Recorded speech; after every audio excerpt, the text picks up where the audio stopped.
नमस्कार, मैं हूं संतोष पाठक और आप लोग देखना शुरू कर चुके हैं संतोष पाठक ऑफिशियल यूट्यूब प्लेटफॉर्म। इस देश की राजनीति को लेकर एक बड़ी खबर निकलकर सामने आ रही है। इस देश में इस साल जिस महत्वपूर्ण राज्य बिहार में विधानसभा का चुनाव होने जा रहा है, उस बिहार के राजनीतिक घटनाक्रम से जुड़ी एक महत्वपूर्ण खबर इस समय मैं आपके सामने लेकर आया हूं। देश के गृह मंत्री अमित शाह ने भारतीय जनता पार्टी, जी हां, बिहार भारतीय जनता पार्टी के नेताओं को देश की राजधानी दिल्ली तलब कर लिया है। आज एक बड़ी बैठक अमित शाह लेने जा रहे हैं, लेकिन यह बैठक किन मायनों में बहुत ज्यादा महत्वपूर्ण है, ये आगे चलकर आपके सामने नजर आ जाएगा जब मैं आपको बताऊंगा कि कल प्रधानमंत्री नरेंद्र मोदी ने जो आह्वान किया था अपनी मां के अपमान को लेकर, जिस तरह से वो भावुक हो गए थे। भारतीय जनता पार्टी के बिहार प्रदेश अध्यक्ष दिलीप जायसवाल वर्चुअली प्रधानमंत्री नरेंद्र मोदी के उस भाषण को सुनकर रोने लगे थे, अपने आंसू पोंछते हुए नजर आने लगे थे। और उसके बाद वहां पर बीजेपी ने ऐलान किया बिहार बंद का। 4 सितंबर को यानी कल जो है भारतीय जनता पार्टी बिहार बंद का ऐलान कर चुकी है। कल भारतीय जनता पार्टी बिहार की सड़कों पर उतरकर अपनी राजनीतिक ताकत दिखाएगी। प्रधानमंत्री नरेंद्र मोदी के माताजी के अपमान को एक बड़ा राजनीतिक मुद्दा बनाकर बिहार विधानसभा चुनाव में भुनाने की कोशिश करती हुई नजर आएगी। तो बजाय इसके कि भारतीय जनता पार्टी को बिहार में रहकर कल जो उनको बंद करवाना है, कल जो बिहार बंद का जो आह्वान किया है उन्होंने 4 सितंबर को लेकर, उसको कामयाब बनाने में जुटने की बजाय उनको देश की राजधानी दिल्ली बुला लिया है केंद्रीय गृह मंत्री अमित शाह ने एक महत्वपूर्ण बैठक के लिए। तो इसी से तय मानकर चलिए कि आज की केंद्रीय गृह मंत्री अमित शाह द्वारा बुलाई गई यह महत्वपूर्ण बैठक कितनी ज्यादा भारतीय जनता पार्टी के लिहाज से मायने रखती है कि प्रधानमंत्री नरेंद्र मोदी मां के अपमान को जिस तरह से बिहार विधानसभा चुनाव का एक सबसे बड़ा मुद्दा बनाने की कोशिश कर रहे थे, उससे भी बड़ा मुद्दा कोई ना कोई बीजेपी आलाकमान के सामने आ गया, जिसकी वजह से अमित शाह को आनन फानन में इस तरह की बड़ी बैठक बुलानी पड़ी। इससे जुड़े तमाम तथ्यों को एक एक करके मैं आपके सामने रखूंगा, लेकिन शुरुआत एक अपील, एक आग्रह के साथ। संतोष पाठक ऑफिशियल यूट्यूब प्लेटफॉर्म के साथ आपका प्यार, सहयोग, समर्थन, समर्पण लगातार बना हुआ है। हमारे परिवार का कारवां भी आगे बढ़ता जा रहा है। तो अगर आप नए दर्शक के तौर पर हमारे साथ जुड़ रहे हैं तो मैं आपसे आग्रह करूंगा कि आप आगे बढ़िए, संतोष पाठक ऑफिशियल यूट्यूब प्लेटफॉर्म को सब्सक्राइब जरूर कीजिए। और अगर आप पुराने दर्शक के तौर पर हमारे साथ जुड़ रहे हैं तो नए और पुराने दोनों दर्शकों से यह आग्रह करूंगा कि वीडियो पसंद आए तो लाइक कर दिया कीजिए, कमेंट करके जरूर बताया कीजिए, और अगर संभव है तो आप बतौर मेंबर हमारे यूट्यूब प्लेटफॉर्म को ज्वाइन भी कीजिए। हमारा हौसला बढ़ेगा, इससे हमारी पूरी टीम का हौसला बढ़ेगा। और अब आता हूं आज की बड़ी खबर पर कि क्यों आनन फानन में देश के गृह मंत्री अमित शाह को बिहार भारतीय जनता पार्टी के नेताओं को बड़ी बैठक के लिए देश की राजधानी दिल्ली बुलाना पड़ गया, जबकि कल भारतीय जनता पार्टी का बिहार बंद का एक बड़ा कार्यक्रम बिहार की सड़कों पर होना है। दरअसल भारतीय जनता पार्टी को नीतीश कुमार और चिराग पासवान दोनों के अल्टीमेटम ने परेशान कर दिया है। नीतीश कुमार और चिराग पासवान दोनों के अल्टीमेटम ने दुविधा में डाल दिया है, और इस बीच उपराष्ट्रपति का चुनाव भी आ गया है।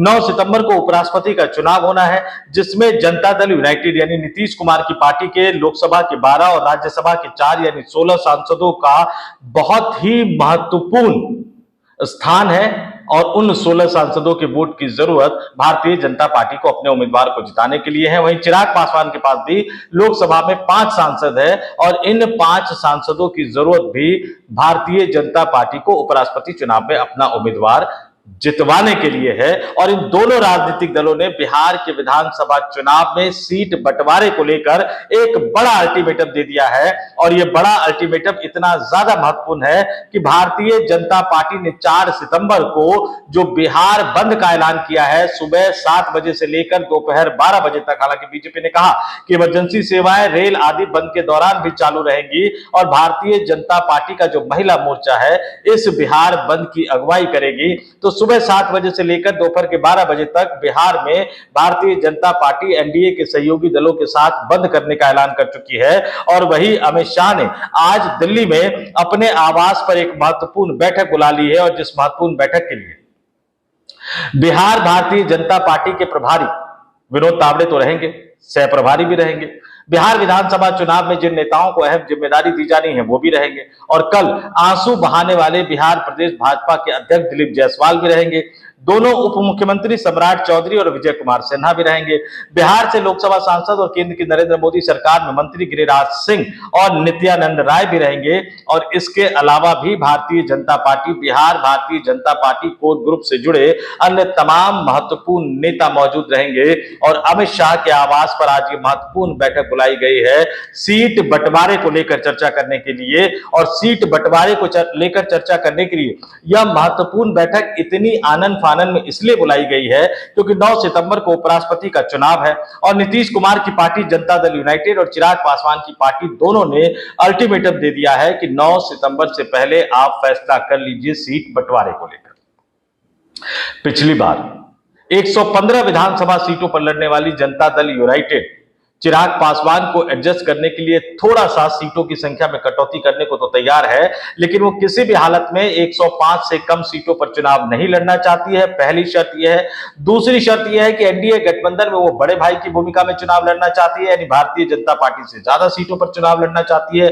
और तीसरी शर्त जो है, जो नीतीश कुमार साहब ने भारतीय जनता पार्टी के आलाकमान के सामने रख दिया है कि किसी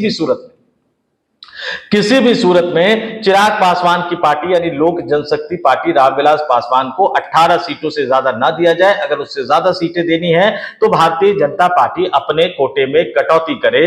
तो नीतीश कुमार का यह अल्टीमेटम, और इसके साथ ही नीतीश कुमार ने यह भी कह दिया है कि इस बात का ऐलान भारतीय जनता पार्टी को 9 सितंबर को होने वाले उपराष्ट्रपति चुनाव से पहले कर देना चाहिए। आधिकारिक तौर पर प्रेस कॉन्फ्रेंस करके एनडीए गठबंधन के राजनीतिक दलों के बीच सीट बंटवारे का ऐलान कर देना चाहिए। तो एक तरफ नीतीश कुमार की ये 3 शर्तें और दूसरी तरफ चिराग पासवान रुकने को तैयार नहीं है, चिराग पासवान झुकने को तैयार नहीं है, चिराग पासवान मानने को तैयार नहीं है। 60 सीटों से जो उनकी गिनती शुरू हुई थी, पूरे बिहार के अलग अलग जिलों में जाकर वो कार्यक्रम कर रहे हैं, कानून व्यवस्था का सवाल उठा रहे थे। बाद में नीतीश कुमार अड़ गए तो उनको पीछे हटना पड़ा। अब वो नीतीश कुमार की तारीफ करते हुए नजर आ रहे हैं, लेकिन सीट बंटवारे में वो बहुत ज्यादा नीचे जाने को तैयार नहीं है। नीतीश कुमार 18 सीट की बात कर रहे हैं, भारतीय जनता पार्टी ज्यादा से ज्यादा उनको 2 या 3 सीट अपने कोटे से देके 20 या 21 सीट दे सकती है। लेकिन चिराग पासवान अड़ गए हैं। और चिराग पासवान कैसे अड़ गए? उनके बहनोई लोकसभा के सांसद अरुण भारती साहब, उन्होंने ये बयान दिया कि लोक जनशक्ति पार्टी जो है अपनी स्थापना के समय से लेकर अब तक कभी भी जनता दल यूनाइटेड के साथ गठबंधन करके चुनाव नहीं लड़ी, यानी पहली बड़ी बात उन्होंने कह दी। और उन्होंने कहा कि ऐतिहासिक चुनाव होगा 2025 का, जब लोक जनशक्ति पार्टी और जनता दल यूनाइटेड दोनों एक ही गठबंधन में शामिल होंगे। लेकिन जब सीट बंटवारे को लेकर उनसे पूछा गया तो उन्होंने कहा कि 2015 में उनकी पार्टी ने एनडीए के साथ मिलकर 43 सीटों पर चुनाव लड़ा था। जी हां, 2015 का विधानसभा चुनाव जिसमें नीतीश कुमार, लालू यादव मिलकर चुनाव लड़े थे। भारतीय जनता पार्टी अन्य दलों के सहयोग से चुनाव लड़ी थी। और उस 2015 के विधानसभा चुनाव में चिराग पासवान एनडीए गठबंधन के घटक दल के तौर पर 43 सीटों पर चुनाव लड़े थे, जिस बात का जिक्र अरुण भारती ने किया। और उसके बाद उन्होंने यह भी जिक्र किया कि 2020 के विधानसभा चुनाव में अकेले उनकी पार्टी 137 सीटों पर चुनाव लड़ी थी। तो अब वो सम्मानजनक सीटों का फॉर्मूला बता रहे हैं 43 से 137 के बीच। हालांकि 135 सीटों पर चुनाव लड़े थे, 5.5% के लगभग वोट हासिल हुए थे, सीट वो एक ही जीत पाए थे। लेकिन नीतीश कुमार की पार्टी का उन्होंने बंटाधार कर दिया था। तो अब वो सीधे सीधे कह रहे हैं कि 2015 में जितनी सीटों पर लड़े, 2020 में जितनी सीटों पर लड़े, उसके बीच में कोई सम्मानजनक आंकड़ा मिलना चाहिए। यानी 43 से कम पर तो जाने को तैयार नहीं है। नीतीश कुमार 18 से ज्यादा देने को तैयार नहीं है। भारतीय जनता पार्टी 20-21 दिलवाने को तैयार है, लेकिन चिराग पासवान 43 सीटों पर अड़ गए हैं। और चिराग पासवान की तरफ से भी कह दिया गया है कि 9 सितंबर से पहले अगर आप फैसला कर लेंगे तो ज्यादा अच्छा होगा, ज्यादा बेहतर होगा। तो नीतीश कुमार के अल्टीमेटम और चिराग पासवान के अल्टीमेटम के बाद अमित शाह ने अपने आवास पर आज एक महत्वपूर्ण बैठक बुलाई है। देखते हैं सीट बंटवारे को लेकर उसमें क्या कुछ फैसला हो सकता है और इसके अलावा क्या कुछ होने वाला है। मुजफ्फरपुर का भी कार्यक्रम, एक बड़ा कार्यक्रम चिराग पासवान की पार्टी करने जा रही है। और 13 सितंबर को जो है वो प्रधानमंत्री नरेंद्र मोदी के एक बार फिर से बिहार के दौरे पर जाने की खबरें निकलकर सामने आ रही है। 13 सितंबर को प्रधानमंत्री नरेंद्र मोदी पूर्णिया हवाई अड्डे का उद्घाटन करने के लिए बिहार जाएंगे। तो एक तरफ नीतीश कुमार और चिराग पासवान का अल्टीमेटम, 9 सितंबर को उपराष्ट्रपति का चुनाव, और उपराष्ट्रपति चुनाव में जेडीयू हो, चाहे वो चिराग पासवान हो, चाहे वो जीतन राम मांझी हो, चाहे वो उपेंद्र कुशवाहा हो, इन तमाम राजनीतिक दलों के वोटों का अपना एक महत्व है। और यह एनडीए गठबंधन के उम्मीदवार यानी सीपी राधाकृष्णन साहब को चुनाव जितवाने के लिए बहुत जरूरी है। और दूसरी तरफ बिहार में वोटर अधिकार यात्रा निकालकर राहुल गांधी और तेजस्वी यादव ने जिस तरह का माहौल बना दिया है, जिस माहौल की काट के लिए प्रधानमंत्री नरेंद्र मोदी को अपनी स्वर्गीय माताजी वाला तक खेलना पड़ गया, लेकिन उन सब के बावजूद बिहार की राजनीति दिलचस्प होती हुई जा रही है, क्योंकि नीतीश कुमार जो अब तक भारतीय जनता पार्टी के साए में दबे हुए नजर आ रहे थे, उनको यह लग रहा है कि यह बेहतरीन मौका है और इस बेहतरीन मौके का इस्तेमाल करके वो भारतीय जनता पार्टी से अपना पुराना हिसाब किताब चुकता कर सकते हैं। तो देखते हैं अमित शाह की बैठक से आज क्या कुछ निकलकर सामने आता है। नीतीश कुमार क्या बीजेपी आला कमान को झुका पाने में कामयाब हो जाते हैं, या फिर चिराग पासवान को ही अपने स्टैंड से पीछे हटना पड़ेगा? किसको मिलेगी जीत, किसको मिलेगी हार, और भारतीय जनता पार्टी के बिहार में अपना मुख्यमंत्री बनाने के सपने का क्या होगा? इस खबर पर हमारी नजर बनी रहेगी। जैसे ही कोई बड़ी खबर निकलकर सामने आती है, मैं आपके सामने लेकर आऊंगा। हमारे साथ बने रहने के लिए, जुड़े रहने के लिए आप सबका बहुत बहुत आभार, दिल से धन्यवाद। इस वीडियो में इतना ही।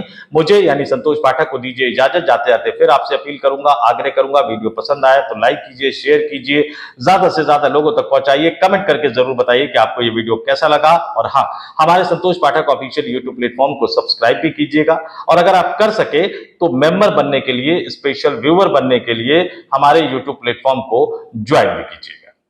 तो इस वीडियो में इतना ही। मुझे दीजिए इजाजत। नमस्कार।